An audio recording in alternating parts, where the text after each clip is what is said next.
خبر شامل کرتا ہے کنگن پور سے گورنمنٹ چندو بیگم گرلز ایسوسی ایٹ کالج کنگن پور میں مونسون شجرکاری مہم کا آغاز کر دیا گیا،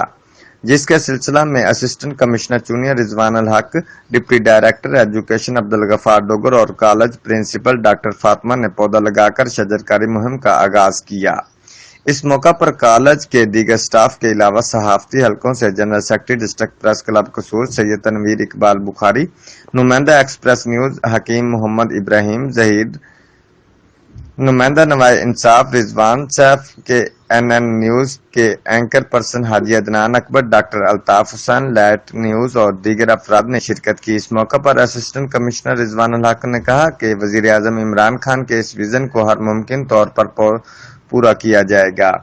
وہ چاہے ضلعی سطح پر ہو یا تحصیل سطح پر۔ اس کے علاوہ دیگر معززین نے بھی مونسون شجرکاری مہم کے حوالے سے اپنے خیالات کا اظہار کیا۔ Report Zaheer Alam, crime reporter, Geo Express News, قصور۔